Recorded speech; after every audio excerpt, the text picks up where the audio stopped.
So let me show you how to use the AutoTransfers module to generate transfer documents. So let's go to Transfers, AutoTransfer, and again we get a wizard. We'll just hit Next here. And here you need to decide what type of transfer document you would like to create. Do you want to create transfer orders, or maybe transfer slips, or held slips? Now held slips are nice because you have a chance to review those slips before you unhold them and have them take effect. Okay?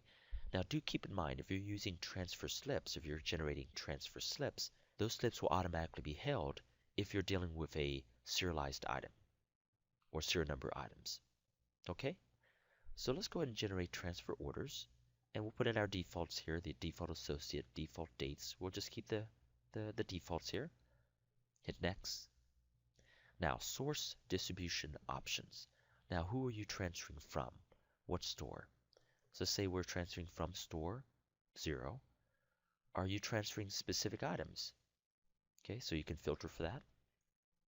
Now, source distribution options down here. Very important. Let me explain each one of these. Available percentage to distribute. Whatever percentage you put here, whether it's 100% or 50%, this is the percentage that is available to transfer from this store to your target stores. Okay?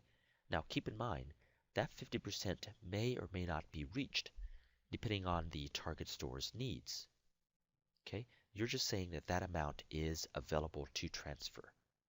Again, if I put 100%, you're saying 100% of the items that I'm filtering for, or not filtering for, is available to be transferred from this store to my target store or stores.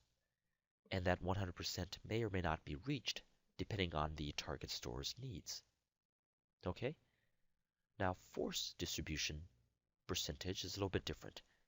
This percentage, whatever it is, will be reached. You have to reach this percentage. So if I specify 100% here, I'm saying that 100% of the items that I'm filtering for will be transferred from this store to the target stores. So this would be a good option if you have a store that's closing. Because the store's closing, you need to transfer everything out, right? And this will allow you to do it very, very, very quickly. So basically what Retail Pro will do is it will say, hey, target stores, what do you need? And we'll try to meet their needs initially. But if there's anything left over, Retail Pro would just do an even distribution across the target stores. That's forced distribution percentage. Now, specified quantity to distribute is very similar to forced distribution percentage. Whatever quantity you specify here will be reached. So the quantity you specify here, not percentage, quantity, the quantity you specify here for the items that you're filtering for will be transferred from this store to your target stores.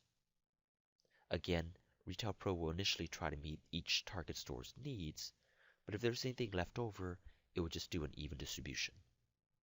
So that's what you have for these three options.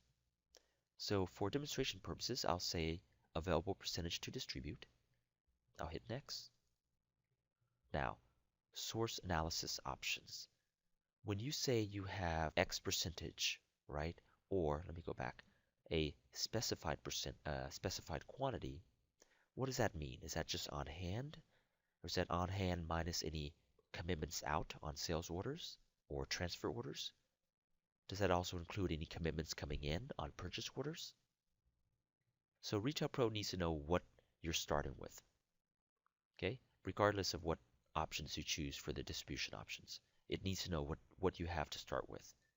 Should it just include on-hand only, or on-hand plus transfers, plus sales orders, plus purchase orders and ASNs? Okay? I'll hit Next. Now, who are your target stores? I'll go and choose all my stores. So from store 0 to stores 1 through 6. Next. Now, target distribution options. Now, the first important setting here is this one. Okay? If you leave this unchecked, this basically says that, and let me go back to normal there. So if you leave this unchecked, basically this says that only transfer to the target stores if they fall below their min quantity levels. Okay? So the items that you're transferring from the source store to these target stores only transfer to them, those items, if those items at the target location fall below their minimum quantity levels. If those items that you're transferring at the target stores are at or above their minimum quantity levels, do not transfer anymore. Okay, they have enough. Does that make sense? Now, if you are transferring items, so if you do have items that are below their min at the target stores, how much should you transfer to them? And that's what these settings are for. Okay, transfer enough to get them back up to their min level for that item, or up to their max level, or some level between the min and max. If your min's 10, your max is 30, 50% would be 20. 0% would be the same as min, 100% would be the same as max. Now, if you check this box, if you check that box, you're basically saying transfer to the target stores anyway. Okay, transfer to the target stores so that they can maintain a certain level. Whether that level is the min level, right? Or the max level or some custom level. So let's say it's max level.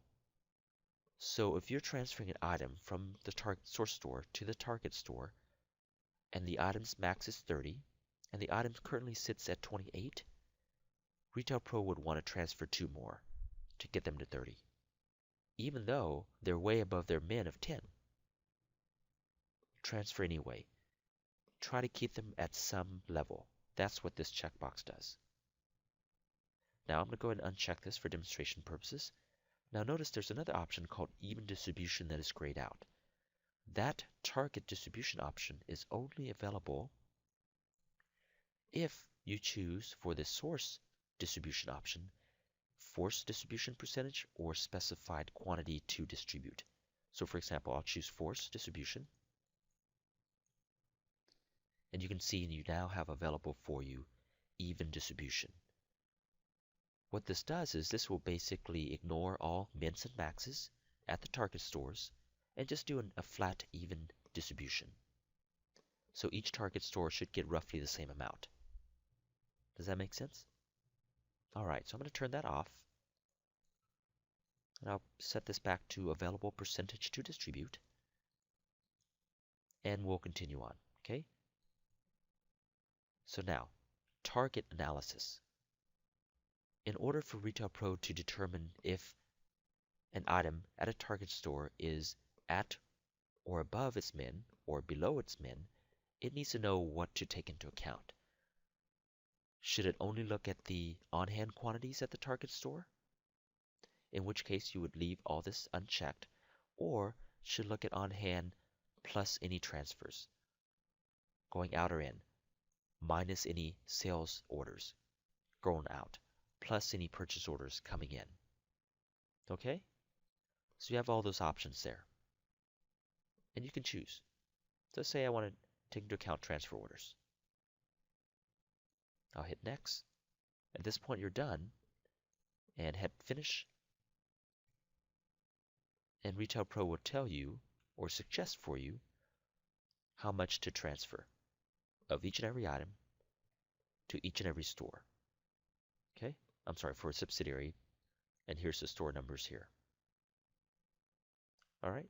So they're all coming from store 0 to these target stores. Now, just like with the auto purchasing module, we have the chance to uncheck these if you disagree with the suggestions. Or if you agree with the suggestions, you can just hit OK, and Retail Pro will start generating the transfer documents. In this case, transfer orders. I'll go ahead and say yes, and I'm done. Let's go to transfers, transfer orders, and here are those transfer orders here.